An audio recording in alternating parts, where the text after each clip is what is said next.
पहा नवीन एपिसोड्स एकदम add free.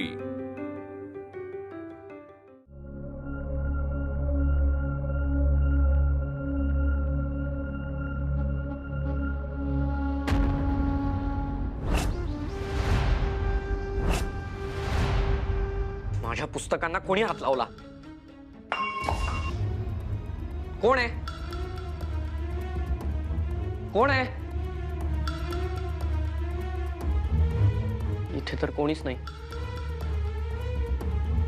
मग आवाज कसला आला?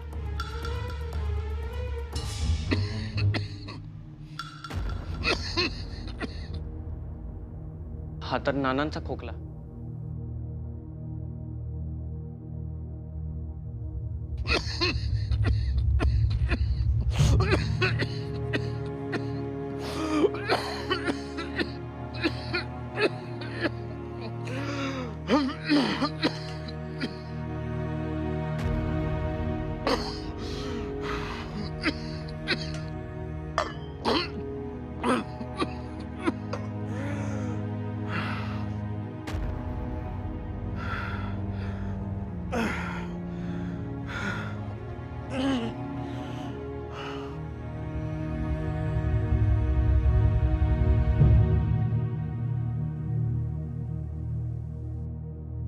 आलीस?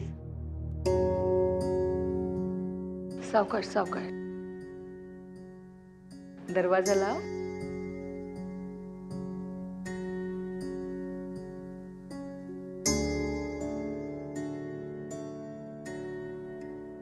सासूबाई एक विचारू?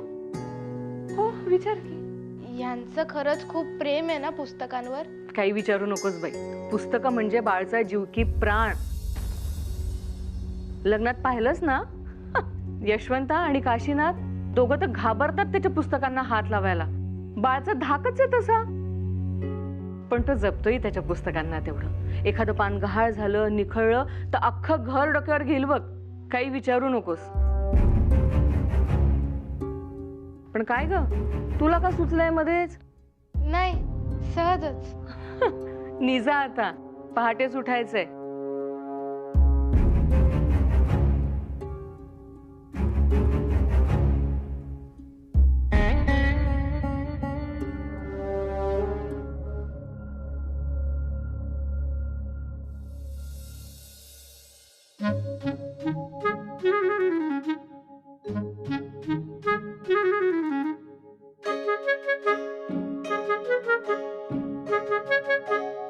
काय हवंय? दूध।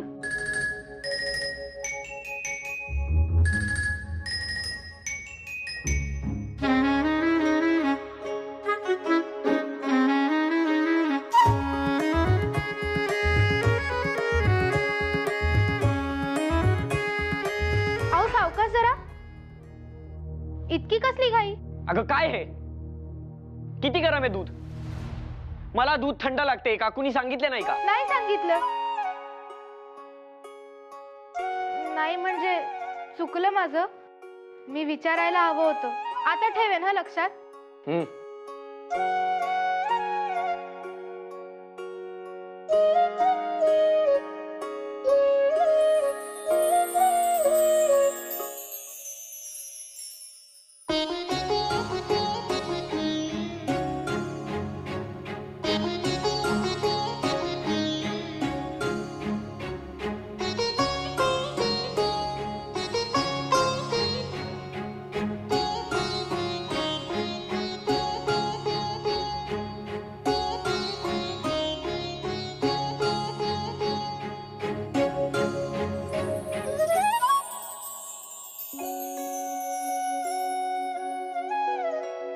शेजारी बसले तर चालेल ना?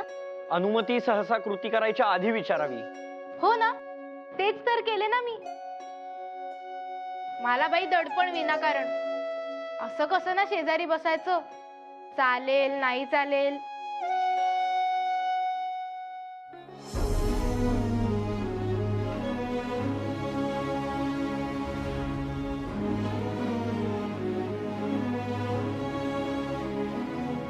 अहो तुमच्या पुण्यात किती ती थंडी? मी काल सबंध रात्र कुडकुडतच होते बाई। हो का? नाही नाही म्हणजे आता सवय करायला हवी. मग काल रात्री झोपलीस की नाहीस? छे, झोप कसली यायला? तुम्ही जागेच होता की. हे तुला कसे माहित? ते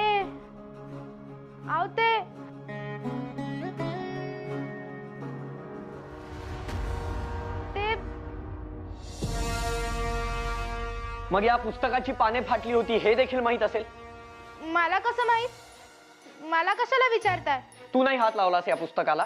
छे, काहीतरीच काय? मी कशाला? उगाच कशाला खोटाळ घेताय माझ्यावर? मी फक्त विचारतोय. नकाच विचारू. मी कशाला हात लावू त्याला? केवढं मोठं आहे ते पुस्तक आणि जड सुद्धा. म्हणजे तूच हात लावलास या पुस्तकाला? मला माझ्यावर खोटाळ घेतलेला आवडत नाही. माझ्या आत्या अगदी तंतोतंत म्हणाल्या होत्या, लाडावलेला हो नवरा मुलगा अगदी 3 मुलींच्या पाठी झालाय. तसेच आहात तुम्ही अगदी. एवढी पुस्तकं वाचून कंटाळा कसा येत नाही? काय म्हणालीस?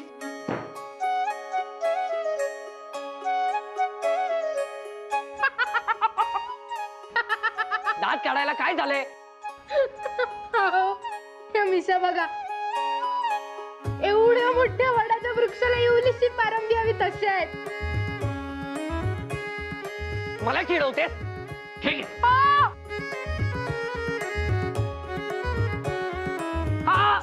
तुमच्यापेक्षा माझी शक्ती जास्त आहे, विसरू नका. भामा, अगं काकू बोलवताय. भामाला बोलवताय. अगं तुझंच नाव भामा आहे. अगं बाई,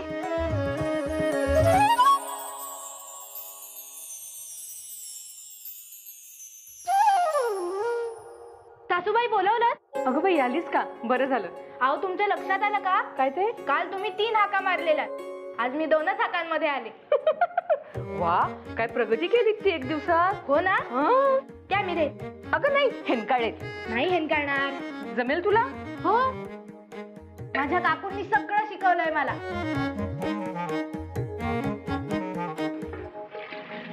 काय मग, झालं का नवरोबांचं दर्शन?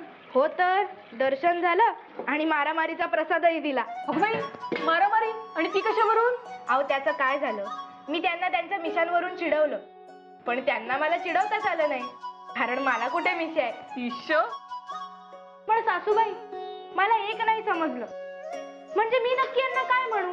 इकडची स्वारी हे की पगडी?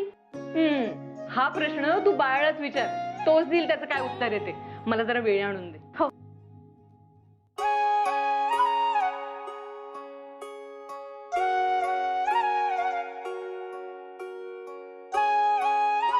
नको बाई, पुन्हा भांडतील. खरं तर पुस्तकच म्हणायला हवं. बघावं तेव्हा पुस्तक असतंच बखोटीला. पुस्तक म्हणजे जीव की प्राण आहे बाई त्याचा. एक वेळ त्याला 2 वेळचं जेवायला नाही दिलं ना तरी चालेल, पण पुस्तक नसेल सोबत तर अगदी कासावीस होतो बाळ. माझं बाई नेमकं उलट आहे.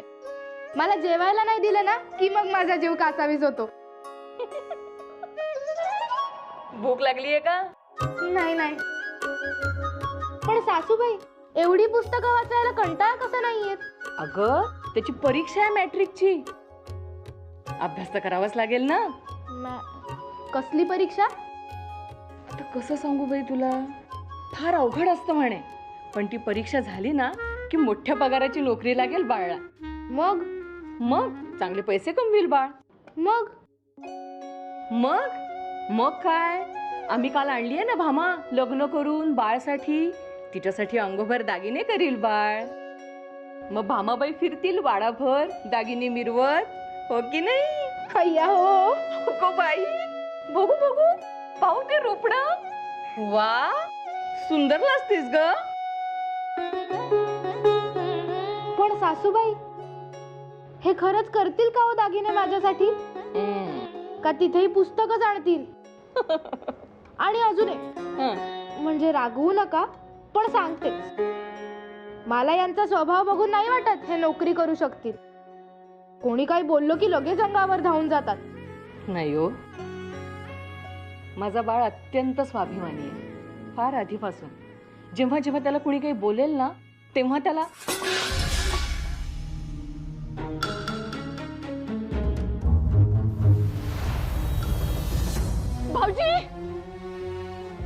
नाना भाऊजी नाना अहो, काय झालं नाना नाना उठा अहो नाना काय झालं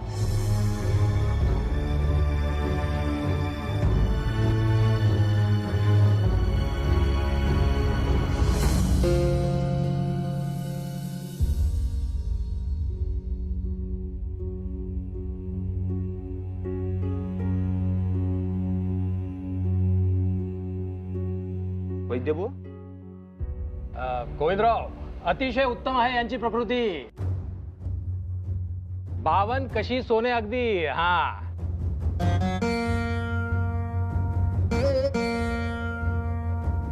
बघितले झाले समाधान.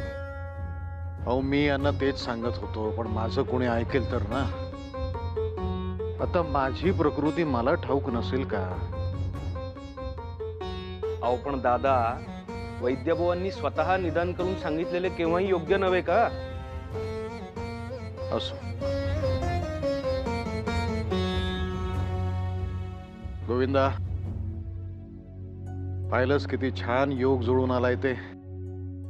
वैद्यबुवा आलेत त्यांना माझ्या बरोबर पंक्तीला बसव.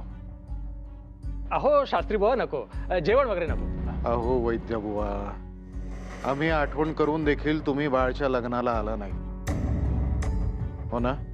तेव्हा थांबा जरा. अहो आज नको. हा पुन्हा कधीतरी निश्चित. पण आलोच आहे तर एक सल्ला देतो आणि ऐका तो.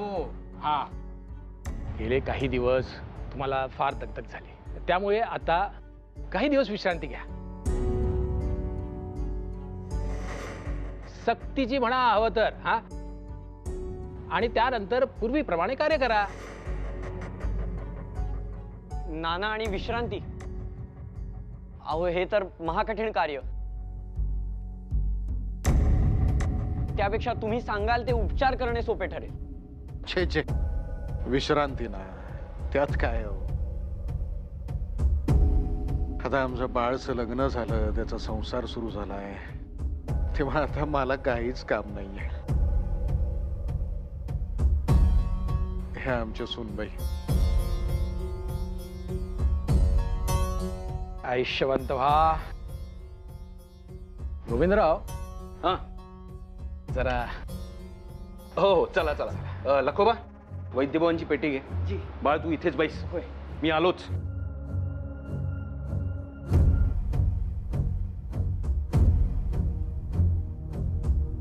वैद्यबुवा अहो नानांच्या प्रकृतीबद्दल आम्हाला जो घोर लागला होता तो एकदाचा दूर झाला. फार बरं झालं. जीव भांड्यात पडला आमचा अगदी. गोविंदराव लखोबा तू हो पुढे. हा.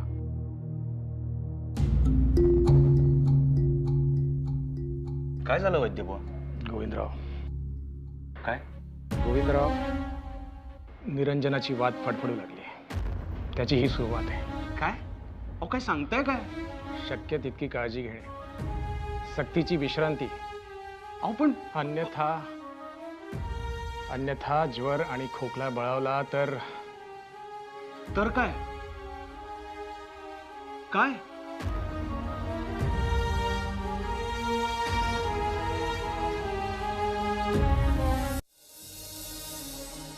निरंजनाची वाद फडफडू लागली. त्याची ही सुरुवात आहे.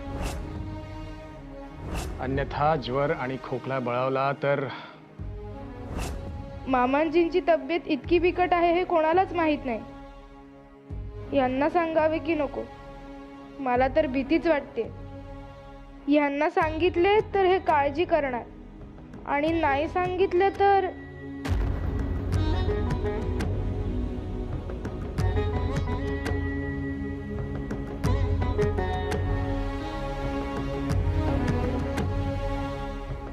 अहो मी काय म्हणते,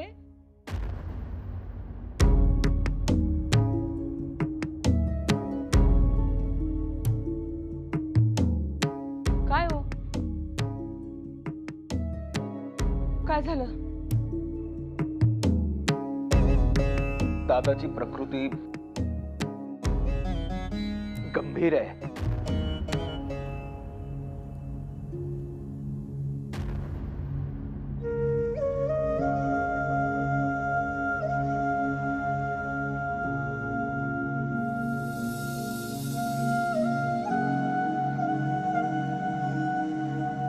काय ग भामे, आता तरी आहे ना नाव ध्यानात?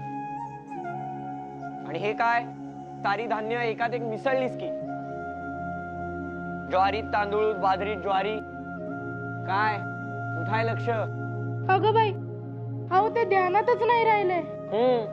माझ्या सारं ध्यानात आहे.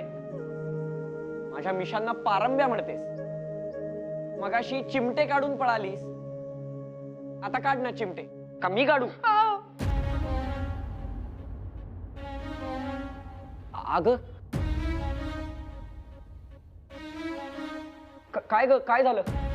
मगाशी वैद्यबुवा आणि काका मामांजींच्या खोलीतून बाहेर निघाले ना, तेव्हा मी त्यांचे बोलणे ऐकले मामांजींच्या तब्येतीबद्दल. परंतु त्यांनी तर नानांना थेट सांगितले की चिंतेचे काही कारण नाही. काय झाले नक्की?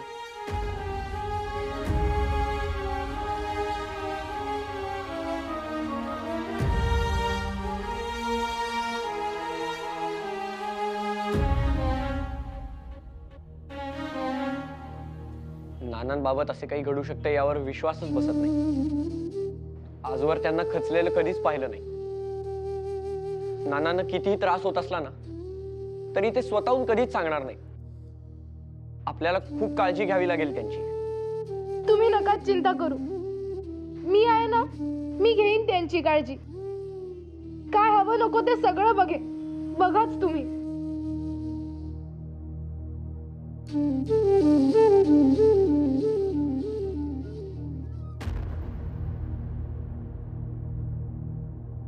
मामांजी, आत येऊ? सत्यभामा, ये बाळ. काही हवं होतं का? नाही, मी तुमची सेवा करायला आले. अरे बाप रे, माझी सेवा? अगं पण कशासाठी? मी आजारी थोडीच आहे. असू द्या. तुम्हाला माहितीये माझ्या काकू काय म्हणतात? थोरा मोठ्यांची सेवा केली की पुण्य मिळते. अगं पण माझ्या वाट्याचं पुण्य, सुख दुःख सगळं तुमचंच तर आहे. तसं नाही, काकू म्हणतात की पुण्य स्वतःच कमावलं पाहिजे.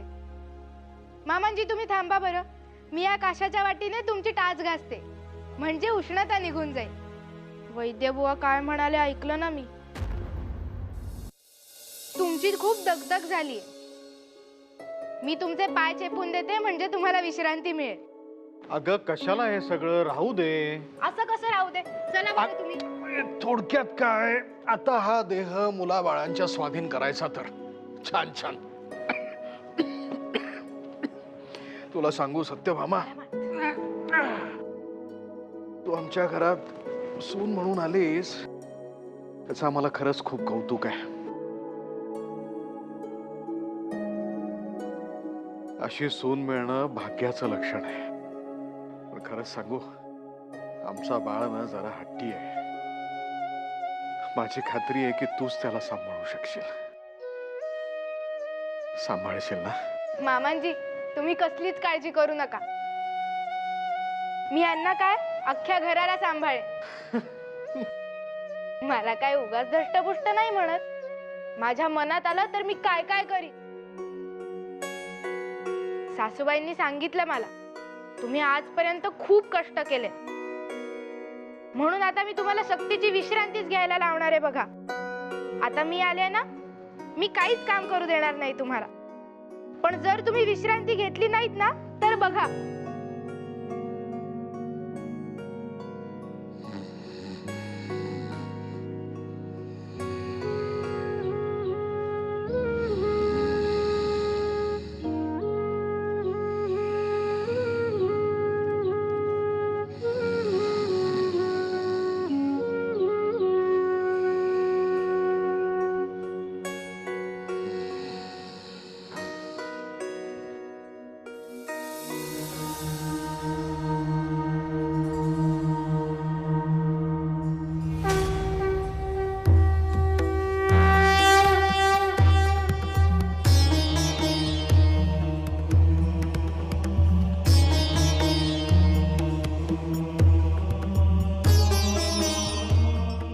गंगाधर, तुझी घटिका भरली आहे, आता निघायची वेळ झाली.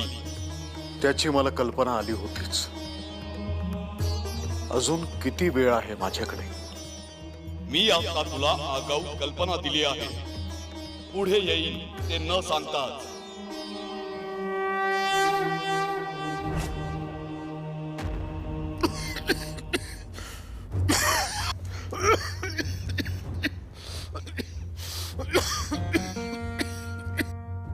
हे ब्राह्ममुहूर्तावर पडलेलं स्वप्न